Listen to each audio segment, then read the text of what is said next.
If it's Monday with 50 days until election night, the battle for control of Congress is in a dead heat, according to new NBC News polling. And adding to the political uncertainty, President Biden left the door open to not running again in 2024 as his likely rival, former President Trump, hits the campaign trail again. Plus, hundreds of federal emergency responders are on the ground in battered Puerto Rico as nearly the entire island remains without power after being slammed by Hurricane Fiona. We've got the very latest from the ground and a live update from a top FEMA official ahead.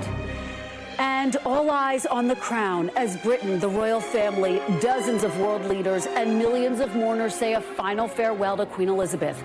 We'll have live reporting from the UK on this historic day.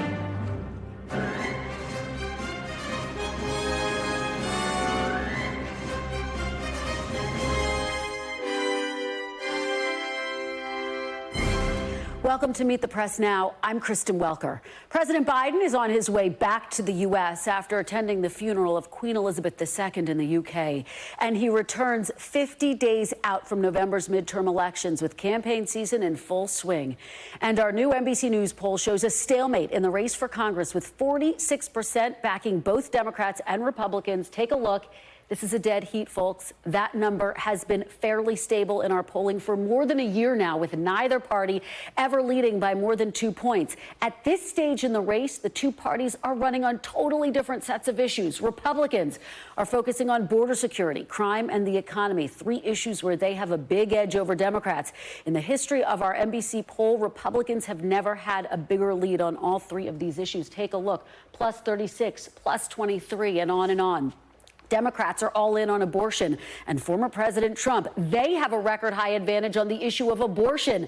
After the Supreme Court overturned Roe v. Wade, it's the most popular issue in Democratic campaign ads. Our poll also shows that former President Trump is much less popular than the current president, which perhaps explains President Biden's recent strategy of calling so-called MAGA Republicans a threat to democracy. Look at this: Joe Biden, -5, Donald Trump, -20. That's a staggering discrepancy.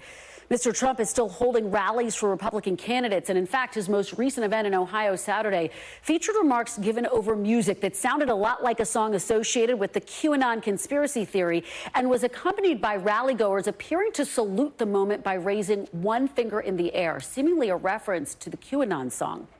Now, two sources telling NBC News the music was not the QAnon song, and a spokesperson for Mr. Trump telling the New York Times it's all an attempt to brew up, quote, another conspiracy about a royalty-free song from a popular audio library platform. With the two parties running two very different races, the big question is, which campaign is resonating more with voters?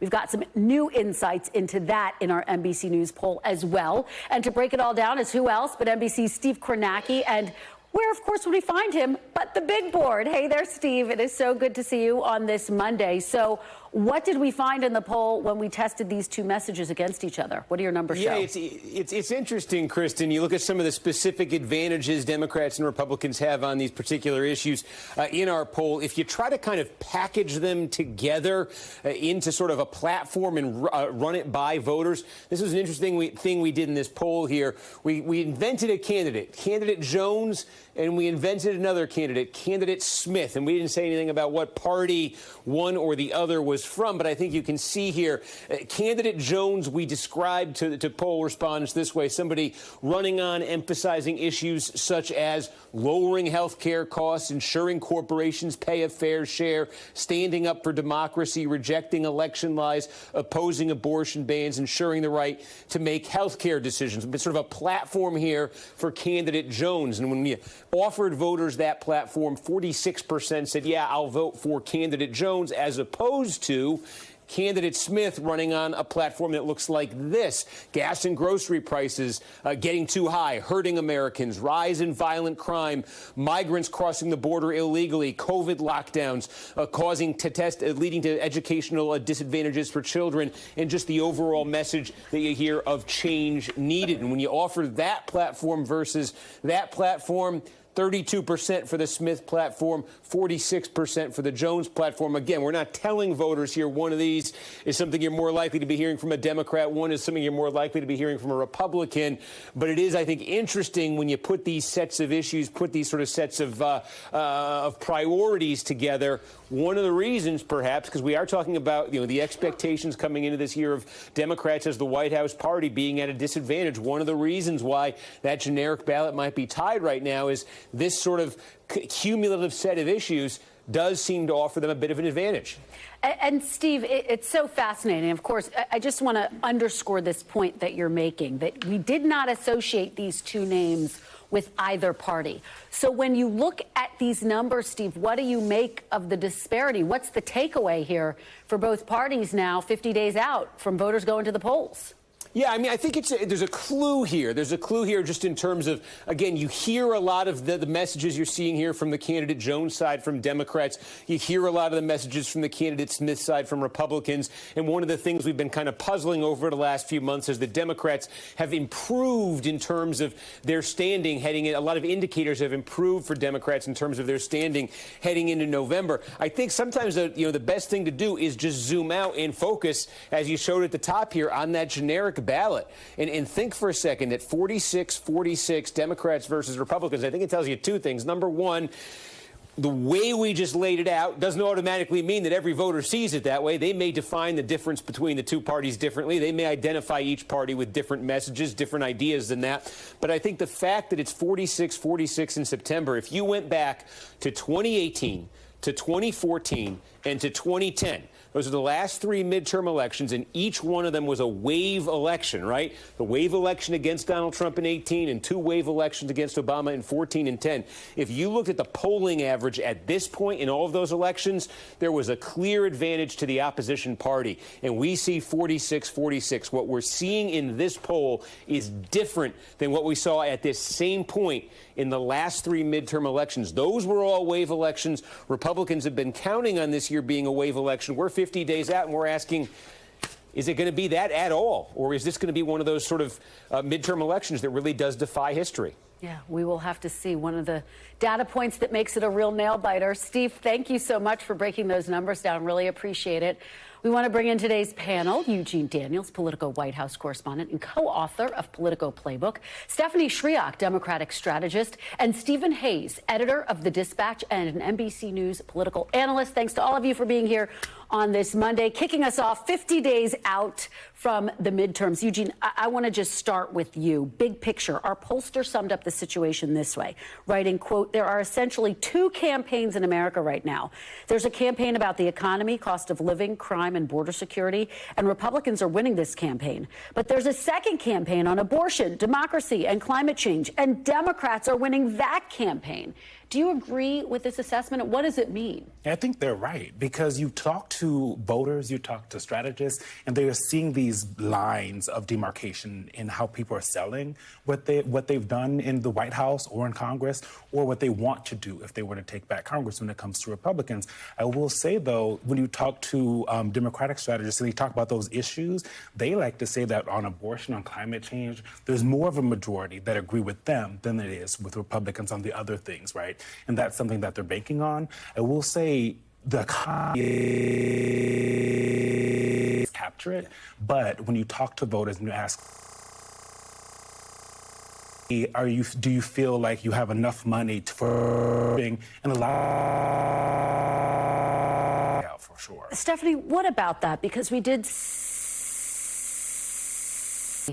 determine the results in Kansas, and the special literally on the ballot. And Eugene is still front and center for so many voters, and inflation yet again. So hard when you're doing these polls and you're asking about czar. I mean, you can care about the economy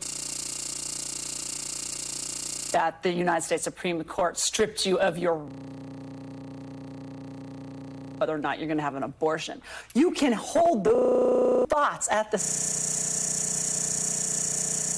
So part of the problem here is that there's a lot really seeing, and what's extraordinary to me conversation is right. that not only are we 46 at a much higher number than we're seeing men, and we're incredible turnout election for a midterm on both sides. If you would respond to the numbers that Steve quoted, we didn't say which party they were in, and yet the candidate issues did much better. Yes, fascinating analysis. Always. I guess I'm a little closer to where issue. And while it's true that voters can care trouble buying groceries, when you're having trouble putting gas, think about most. And it was fascinating for me to watch last night on 6 about inflation, and he sort of said, not that big a deal. Down a little bit, but month to month, it's not really that big of a problem. 13.5% on groceries. People will vote on that. Stephen, go ahead. House is banking on right. So it's not just abortion, they say. It's also that they may come for contraception, right? And that is what they're your conversation about small d democracy, right? About these are larger conversations that the Americans aren't used to have. White House are hoping if they keep making that argument, given what Stephen rightfully says, which is that President Biden in that interview. Well, let's make this. The candidates out, and I will say, good to see these guys. Like, okay, let's just keep that going on. North Carolina that had a 2 in front of that Senate race is in play now. I mean, and truly, so don't. Also, it's so easy to say abortion is, but for a family, this is all tight. That we really don't. It's just it's too hard to balance the. President Biden, I want to delve a little bit more deeply into that 6 view that he did. Our NBC News, my NBC News colleague, Josh Leder, including on what he had to say. Josh, your key takeaways. Well, we are learning, Kristen, hearing from President Biden about his plans for the next, which is something that former political campaigns have gotten quite used to. You were camped out on, I think it was the front lawn of his house for weeks as Biden was doing the will he, won't he of whether he'll run in 2016. And as you know, many of his advisors have long assumed that Biden was planning to run, but simply planned to wait until the appropriate time, well after the midterm elections, to be able to make that announcement so as to avoid some of the procedural steps, as well as to avoid, creating a distraction. Then in these comments he made to 60 Minutes last, that Biden sees.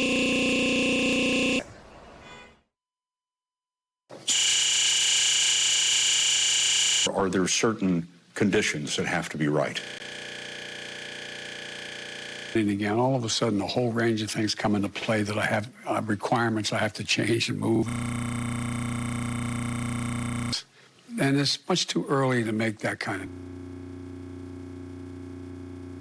And so what I'm doing is I'm doing my job, and with this next election cycle here, going into next year. I didn't expect, Kristen, that before the midterms we're going to decision than what you just heard there from President. Steps are already underway, according to our others at NBC News, there are already what the presidential campaign would look like if the current plans for there to be a much smaller out of this to the DNC to be able to do, which than the way his re-elect campaign running the show. They're focusing on the campaign while the DNC them two things. One, if Democrats succeed the House, that would leave most of Biden's top still at the White House in the coming years. It also would mean that if there would be a whole campaign apparatus built would be prepared to then hand that over to if he decides not to run again, Kristen. Well, that new reporting by you as well. Good to see you. Thank you so much. What is your reporting telling you? What are folks telling you? As we hang on his every word. And this was open to not running again. Yeah, I think usually when we kind of poo-poo gonna do it. But then we saw him, like you said, kind of ever seen, even though his approval numbers are going up. Are more interested in the things that he's done for them. But I also think, you know, this is a president, you know, fate. His name. We're going to get to him. I've talked to about this for years, and probably you too. Person who can beat Donald Trump. We've obviously have one test of that. When you talk about the other that you're in, we're talking about, you know, we are working out, figuring out. At this point, you know, kind of feel like this is something that's going to happen. And it's no secret. I've had conversations with so sure that he's going to run, that he's going to want to run. Final decision is going to president of the United States. And I think this is if you're going to run for re-election before the midterms, I think the only person who may be announcing for president of the United States before the midterms will be Donald Trump. And, you know, please, anytime. If that happens. So that would be fantastic. But I really do think, like, this is a man who, he said it, he really, truly believes that fate guides him. He will know the answer when he's ready. But he is also, his entire presidency has been about bringing calm and dignity and bringing this country together. It's been hard to do, but he's maintaining that and trying to keep the politics and the campaigns out of it as much as he can. And I think that's the right positioning to be in right now, going to the midterms. So I'm reasonably certain that you all are better sourced at the Biden White House than I am. But I do have my sources. So I've had these two very interesting conversations in the past couple weeks. One with an elected official who had a direct conversation with President Biden about exactly this issue, who said that Joe Biden said in no uncertain terms he's running for president. Which you'd expect on the one hand, but notable, I think, given what he said the other night. The other conversation was with a former Democratic senator who talked for maybe a minute and a half on the assumption that Joe Biden, of course, Joe Biden was not running, and that everybody thinks Joe Biden is not running, and why would you entertain the possibility that he is running? I think the fact that nobody really knows gives us a sense, particularly those of us who might not be as well sourced. I love that the former senator who's no longer serving, like, oh, I don't know, where's the one current one's like, but absolutely. I do think that captures it, because you have Biden supporters, his staunchest supporters, those in the White House saying, nope, it's happening, it's a done deal. It's a very good point. Let's talk about his predecessor, former President Trump. Stephen, I want to talk about this event where, look, Trump the Trump spokesperson says this was not a nod to QAnon, and yet the imagery was very powerful. You had the people in the audience who clearly heard something and responded and rose their hand in a symbol that was a nod to QAnon. And I guess before we get into whether former President Trump is going to run again, how problematic is that for Republicans 50 days out from the midterms? Does it put them in a position of having to answer for that behavior? Well, if it was purposeful, it sure ought to. I mean, you don't want a president of the United States or former president of the United States making direct appeals to QAnon, if that's what was happening. Look, they say that's not what was happening. I think it's hard to make a determination. But what we do know is from context clues, he's doing other things to appeal to QAnon. I mean, this wouldn't be the only thing he's done. It's not like we're plucking this out of the air and saying, this is new, Donald Trump might be interested in QAnon. He's got a whole history here. And I do think it's problematic for Republican candidates who have, you know, they've sort of mastered the art of not responding directly to the kind of crazy that they sometimes get from the former president.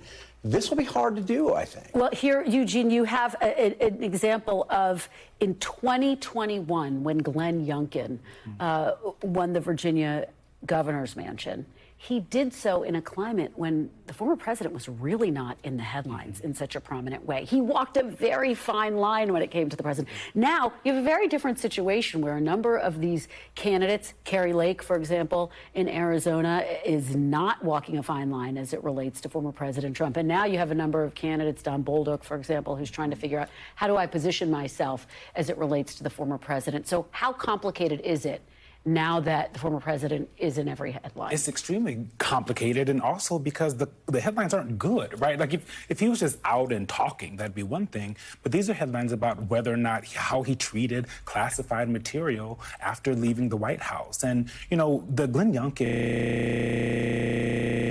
Republicans are saying, this is how we're going to do it. Right. This is do it going into the midterms. That has not been the case. Kari Lake, in Arizona, Blake Masters, there's a primaries, but it gets tougher in a general. Exactly, because the far in these purple states. And I will say on the QAnon with saying anything against anyone who might vote. So, you know, he's probably not going to attack or say, when you talk to Republicans behind closed doors, that has always been a afternoon. Thank you all so much for getting us started. Really. Emergency in Puerto Rico. The U.S. territory still recovering station of Hurricane 17, now hit hard again by Hurricane Fiona's heavy rain and furious winds. We are on the island next. Plus, world leaders and millions of mourners bid a final farewell to Queen Elizabeth II one last time. The latest on the epic state funeral marking the end of an era. You're watching Meet the Press now. Stay with us. Welcome back. We are following storm warning after Hurricane Fiona dumped more. Expected to continue falling through tomorrow. Flooding and mudslide. Dealing with mass power outages. Right now, out power. This storm hit an already fragile from the devastating impacts of Hurricane Maria. Now, and FEMA officials say hundreds of federal responders all around right. George Solis has the very latest reporting from one of the cities hit hardest on the island's southern coast, Ponce, Puerto Rico. He was supposed to join us live, but the weather is still so bad that he wasn't able to be live. He filed this report just moments ago. Yeah, and Kristen, as you can see, the threat of this storm is far from over. Puerto Rico no longer under a hurricane warning, but the tropical storm threat lingers, and that's because of the bands of the storm still blanketing part of the island. And with that, we have the potential for deadly flooding and those mudslides. We've already seen some of that flooding across parts of the island, rain falling in historic amounts, 20, 25, maybe even 30 inches projected to fall around parts of the island. And the destruction is rampant. The other big story here is, of course, the power outages. More than 1 million people without power right now. estimates say somewhere between 100,000 people are now back on the grid. And of course, this comes just a day before the anniversary of Hurricane Maria. A lot of people, they feel like this is deja vu. Here we go once again. They were wondering what this storm was going to do as a tropical storm. Here they have their answer as a hurricane. The power grid completely knocked out. And again, the potential for more severe weather continues here, which is why the government is urging people to hunker down and wait it out at this moment. People have been rescued. People have lost their homes. People have lost their livelihoods. The people of Puerto Rico are resilient, but you have to wonder how much more they can endure now that Hurricane Fiona has barreled through this island on its way to the Dominican Republic. Many waiting to see how that federal aid will assist with the rebuild and getting them back on the grid. Kristen? Our thanks to George for filing that report despite the challenges of the weather there. And we have also just learned moments ago that FEMA Administrator Deanne Griswell will be heading to the island tomorrow. Joining me now with more on the agency's response is Keith Turry, Assistant Administrator for Field Leadership at FEMA. Thank you so much for joining me. I really appreciate it. Obviously, critical moments. President Biden has declared a federal emergency declaration for Puerto Rico. As we just reported, the FEMA Administrator is heading there. What will the mission be once on the ground, and is help getting to Puerto Rico quickly enough? Yeah, well, thanks for having me to talk about our response efforts here at FEMA and across the federal interagency. As you noted, as the report noted, there's still obviously weather impacts ongoing in Puerto Rico. The strongest wind just moved off this morning, still have rain bands impacting the island. So we are very much still in a life-saving mode with our partners in Puerto Rico and with the local governments. We have had folks on the ground since last week. They have been working closely with their partners to make sure that we are ready just for these types of circumstances and making sure that we are ready to provide whatever assistance might be required. That is going to be focused on, again, ensuring folks are safe and for ensuring that any search and rescue missions are executed as required and making sure that there's safe shelter for those that might need it. As you mentioned, our administrator will be on the ground tomorrow to connect with the governor and the team down there to provide oversight to the efforts. And how bad is it right now on the island? I mean, as we've just reported, as you've just stressed, the rain, the conditions are ongoing. How much does that complicate efforts to try to begin the process of healing from this? Yeah, it just like any storm, there's a period of time where you have time to repair, a time when you're in the impact, and then you move into response and recovery. Obviously, we're just on the latter end of that of the impact phase and heading into that response phase. But again, our team is well positioned, well coordinated with our partners, and ready to assist as needed. Do you have a sense of the death toll at this point in time? That's not something that we have information on just yet. The best information that will come from state and locals. Right now, we're focused on life saving and doing everything we can to preserve as much life as possible. We have not heard any reports of significant loss of life. Okay, and when can residents expect their power to return and their access to water to be restored? We've understood that some people have lost access to both. Yeah, obviously one of the most important aspects of the response is making sure those critical lifelines are up. We understand, obviously, there is a power outage. We're well synced with the government of Puerto Rico and with the power company on them executing their plans for restoration. We don't have a timeline for restoration at this point, and that would come, again, best from those on the ground. But we are working all plans, all processes for contingencies as they work to get that restored as quickly as possible. And as we've said, this could not happen at a worse time. This is an island that is still recovering from Maria. Given that, what are your next steps? Where do the priorities lie at this point in time? Again, given that this is an ongoing crisis. Right. Again, so the emergency declaration the president declares gives us the ability to provide federal support for those emergency measures for life safety, for stabilization. So our focus immediately is going to be on making sure everyone's safe, making sure those lifelines are stable, helping with power restoration. obviously that is going to be a critical priority, as so much comes from having access to power. That'll be the focus. And then as we move out of that, we'll get into damage assessments, identifying needs for individual residents, assessing the impacts to infrastructure, and figuring out where we need to go from there. But this will be a partnership for FEMA moving forward. We've obviously been, as you indicated, on the ground with Puerto Rico since Maria. We have a lot of experience working there. We have a great partnership, and so we're ready to meet the needs of this. And it is unfortunate happening on the timing of the 5th anniversary of Maria, but it's something that we're well postured and ready to help with. And I know in the wake of Maria, there was so much focus on trying to get the resources and, frankly, the funding needed to help Puerto Rico brace for future storms, future disasters. What more do you think Puerto Rico needs as you look forward to help them to continue to fortify itself? Well, as you mentioned, recovery takes a long time. There's been a lot of great work done by a number of partners since Maria to get funding in place, to get initiatives ongoing to help restore, recover, and make more resilient. But there is a lot more work to be done from that Maria recovery. And this will be another disaster in which we'll also have to work to recover from. Don't forget, Puerto Rico also had an earthquake a few years ago that also added to this. So there's a lot of ongoing work to be done.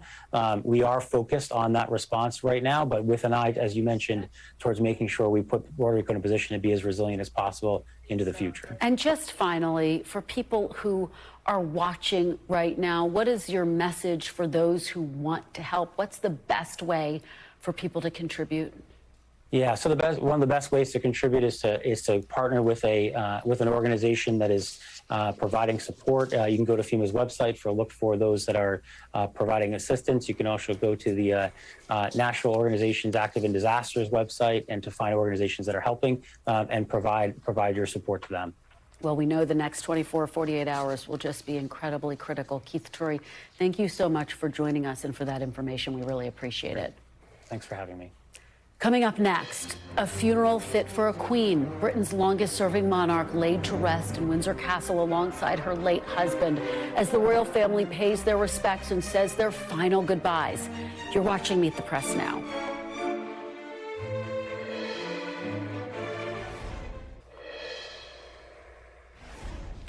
Welcome back. President Biden is back in the U.S. You see him there in the First Lady, hours after attending the funeral for Queen Elizabeth II. Here is a live look at Joint Base Andrews, where the president landed just a short time ago. He is now traveling back to the White House after having landed.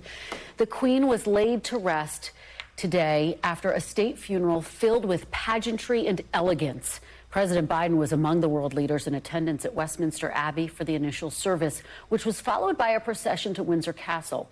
King Charles and members of the royal family led that procession down a route lined with tens of thousands of mourners, hoping to get one final chance to pay their respects to their queen. At Windsor, we saw the final public ceremony honoring the queen before her coffin was lowered into the royal vault before her private burial service. That service concluded with the queen's personal piper, who woke her each morning, offering his own farewell.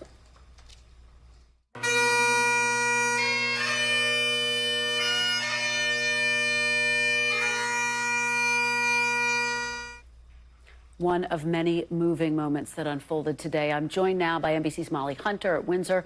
Also with me is royal expert Daisy McAndrew. Thanks so much to both of you for joining me today. So, Molly, you have been covering these extraordinary 10 days, everything that unfolded today. Talk about what the mood was there, the scene, as the Queen's coffin traveled through London. Kristen, that's right. I was actually in the crowds here in Windsor on what they call the Long Walk. It is 2.64 miles. It is a big road that leads directly into Windsor Castle, and the crowds packed that area, so much so that they had to close. They reached capacity. They had to close the gates before about an hour before the Queen's coffin arrived there. But we were about 15 feet away from the Queen's coffin. It was after the Queen's coffin had made its procession through London and then made the drive out to Windsor. And then we were right as it entered the town of Windsor. And I have to say, being in the crowds all week, Kristen, whether it was in the queue to go pay their final respects or whether it was today in the crowd, it is both respect and reverence, but it is also kind of this fun excitement. People got there early, Kristen, just to watch the funeral on big screens together. They wanted to mourn together. We've been talking so much about kind of the public grief that the royal family has had to endure for the last 10 days. Everyone here today wanted to be mourning and grieving, but they wanted to do it together, even if it was strangers. And I think you're right. It's that sense of community that we see with those streets just lined with mourners, Molly. And you have some reporting on King Charles, who left a handwritten note on his mother's coffin. What do we know about the note? That's right. So for eagle-eyed viewers watching today's proceedings, they would have seen an envelope on top of that wreath, on top of the Queen's coffin. And we now know it reads, "In loving and devoted memory, Charles R." Now, this is a tradition, Kristen. We know this happened. We know that the Queen left her own note for Prince Philip, her loving husband, last year. We know that that note read, "In loving memory, Lilibet." That is her nickname. We also remember at Princess Diana's funeral, and this was often talked about today, at Princess Diana's funeral, Harry, who was so young at that time, left a heartbreaking note that just read "Mummy." So this is a tradition. It dates back even further than that. But we expected this, and we just didn't know exactly what it would say until we actually saw it, Kristen. Well, Molly, we've been following all of your reporting. You've done such a wonderful job of, I think, bringing to us all of the emotion, as you say, the mourning, but also the celebration of such an incredible life. Daisy, let me turn to you. Britain has been in mourning for more than a week and a half now. Talk about how massive this moment is for Britain and how they move on, waking up tomorrow.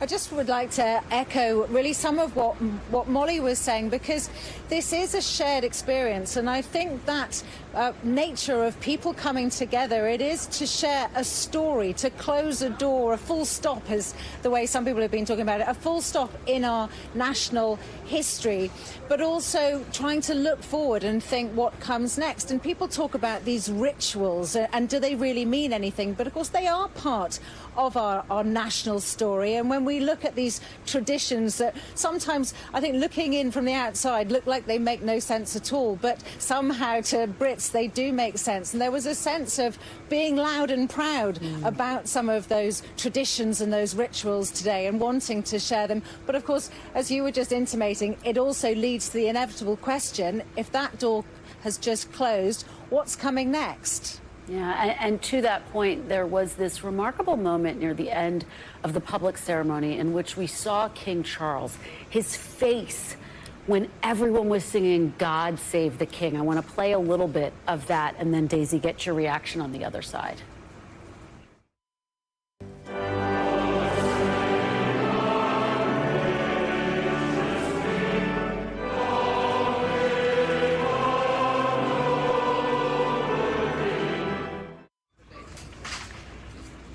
Daisy, talk about the weight that now sits on King Charles' shoulders and how he charts his own path forward.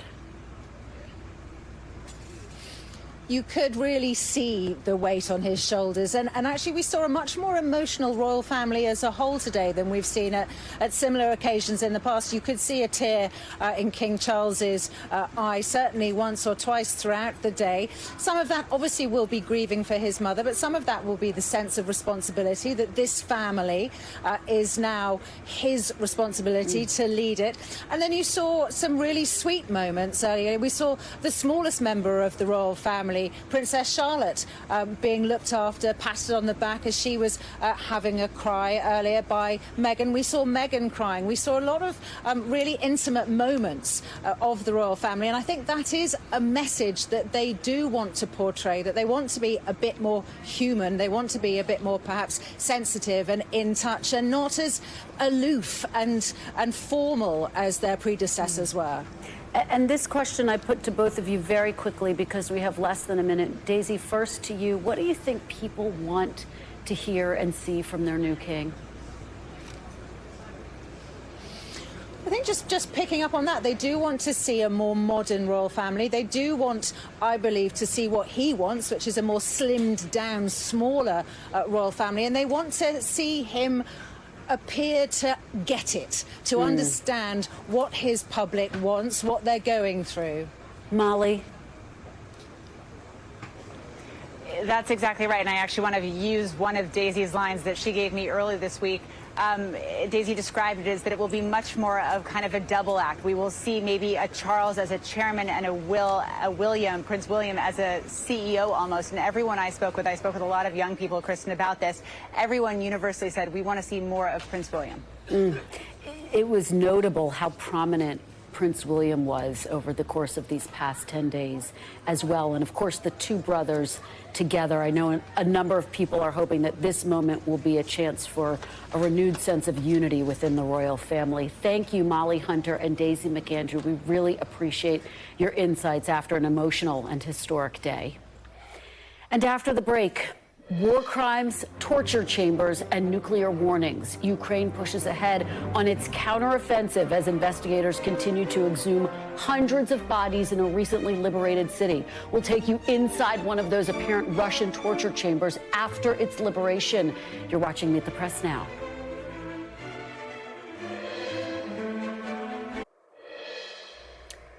Welcome back. As Ukraine continues to push forward with its offensive, Russia is launching more attacks, including at a power plant in southern Ukraine. According to Ukraine's state nuclear company, the blast was just 300 yards away from the reactors. All three power units continue to operate normally, but concerns remain about a potential nuclear disaster after Russia continues to target nuclear facilities. In his 60 Minutes interview, President Biden warned Putin against using a chemical or nuclear weapon, saying the U.S. response would be consequential. For his part, President Zelensky says his troops will not let up in their efforts to retake Russian-occupied territory. Ukraine's military announced their forces have crossed a strategically important river as they continue to push east towards Luhansk, a region Moscow captured early in the war. Aaron McLaughlin is on the ground in the recently liberated town of Izum. Hey there. When the Russian military occupied this area, they used Izum's police station as a prison and center for torture. Some 40 Ukrainians held at a time, including Ukrainian soldiers, Ukrainian police officers, as well as civilians. They gave us a tour of the desperate conditions inside the cells. There was no light, no toilet. The desperation literally written on the walls. People who were there mark in the wall, on the wall, these lines. 1, 2, 3, 4, 5, 6, 7, 8, 9. 9 days somebody was there. Meanwhile, the grim dig at the mass grave site at the outskirts of the town continues. Investigators say they have found bodies bearing the hallmarks of torture, including broken bones. They found one body in grave number 91, a man. They believe he was a civilian. They say that he may have been mutilated. All of this is part of an ongoing investigation into potential war crimes. Investigators here are vowing justice for each and every victim of Russian aggression. Back to you. An incredibly grim update there. Aaron McLaughlin, thank you. Please continue to stay safe. Turning now to some other U.S. foreign policy developments, President Biden is reiterating again that the U.S. would defend Taiwan in the event of a Chinese invasion. We agree with what we signed on to a long time ago, and that there's a one China policy, that Taiwan makes their own judgments about their independence. But would U.S. forces defend the island? Yes, if in fact there was an unprecedented attack. According to China's foreign ministry spokesperson, the country has lodged a formal complaint and called the president's remarks a seriously wrong signal. The White House says the U.S.'s policy of strategic ambiguity about what it would do has not changed. Well, President Biden was not the only leader speaking about foreign policy this weekend. Iran's president also made some remarks about the possibility of a renewed nuclear deal. If it's a good deal and fair deal, we would be serious about reaching an agreement. It needs to be lasting. There needs to be guarantees. If there were a guarantee, then the Americans could not withdraw from the deal. These foreign policy developments come as President Biden prepares to head to New York tomorrow for a gathering of world leaders at the UN General Assembly. And we will have reporting from there, of course, throughout the week. And still to come, long-awaited relief finally arrives to the people of Jackson, Mississippi, after nearly 7 weeks without clean water. I will talk to a local reporter about the ongoing recovery efforts and what the state and the country can learn from the crisis. You're watching Meet the Press now. Stay with us.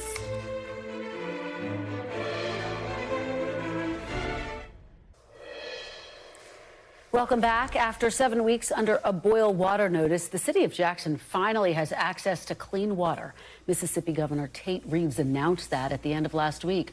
But the underlying infrastructure issues that inflamed the water crisis in the first place remain, leaving residents skeptical of the water in their taps, regardless of what officials say. This is what one Jackson resident told NBC News last week. Even when Jackson officials say the boil water advisory is done, will you drink it? Nope. Would you? Stark comments there. The crisis also increased tensions between the city and the state over who's to blame for the broken system and who should be in charge of it in the future. The intermediate and long-term decisions with respect to governance of the water system in Jackson are much more complicated discussions. But to the residents of Jackson, I would simply say, I don't think it's very likely that the city is going to operate the water system in the city of Jackson anytime soon, if ever, again. Joining me now is Alex Rozier, an environment reporter for Mississippi Today. Alex, thanks so much for joining me. Really appreciate it. Yeah, thanks for having me. So Governor Reeves announced that the boil notice lifted Thursday, but then he also had some very confusing guidance. He advised residents not to use the water for things like baby formula. So how does that complicate people's confidence in the water? Do the residents there believe the water is safe? Well, this has been such an on and off thing for years now. So that clip you showed, it's understandable why you have residents saying that even with the boil water notice being lifted, there's still a lot of skepticism. The city is working on a corrosion control of its distribution system that was prompted after a detection of lead in the system a few years ago. So that's where that notice about baby formula is coming from. So this is something that's going to, probably linger on for a while, until we get this influx of federal funding. Can you help people understand why this has been such a pressing issue for so long? You heard the governor there make the point that it will be a long time before Jackson has control of its own water system. Talk about that tug of war and how that might be contributing to it. Yeah, so I mean, this is, we see this in not just Jackson, but other cities as well, where you have an aging infrastructure for a city with a shrinking population. So the city financially is just not in a position where it can afford to make the necessary fixes to prevent something like this from happening again.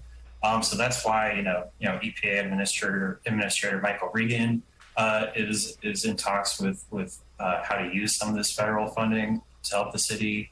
But yeah, like the governor alluded to, the legislature is going to mull over a few options, whether it's privatizing the system, having the state take it over completely, try something like a regional water association, because from the state's point of view, it's just not effective to leave it in the city's control. Yeah, let me follow up with you on that point, because the EPA says it's investigating this crisis. What do the people of Jackson expect to come from that? And how urgently do they want to see some type of action come from that investigation? Well, it's very unclear what specifically they're investigating. The EPA hasn't actually released a lot of details about what they're looking at. But just that, city, state, and federal officials who have been in charge of managing the system are going to be looked over through this investigation. This is something that, a lot of people point to a lack of funding from the federal government. It's, a fraction of what the government gave to cities, back in the 70s and 80s, until, the recent ARPA infrastructure bills. Well, on that point, you have a number of residents in Jackson saying this is an example of environmental racism, the mayor making that point. What do people there say about that, and do you think there's validity to it? Well, you're talking about an 80% black city in a state, that has the highest percentage of black residents of any state. But as far as state leadership, it's all white elected officials. So there's definitely that dynamic in play. And then within the city itself, just, in terms of who's most affected, the southern and western parts of the city, those are the poorest and the blackest parts of the city that are the slowest to regain pressure in their water systems after something like this. So there's definitely that dynamic at play. And we just are almost out of time, but very quickly, you've been covering this crisis. Just paint a picture for us. How dire is this? How badly do the root causes of the water crisis in Jackson need to be addressed? Well, I think the main takeaway that people, especially the national audience, should have is that this is not something new. This is only, a heightened sense of emergency from the state, from their perspective. But this has been going on for years. And like I said, without a pretty significant infusion of federal funds, it's likely that, this is going to keep happening. All right, Alex Rozier, thank you so much for your perspective today. And thank you for being with us this hour. I'll be back with more Meet the Press Now. NBC News Now coverage continues with Hallie Jackson right now. Thanks for watching our YouTube channel. Follow today's top stories and breaking news by downloading the NBC News app.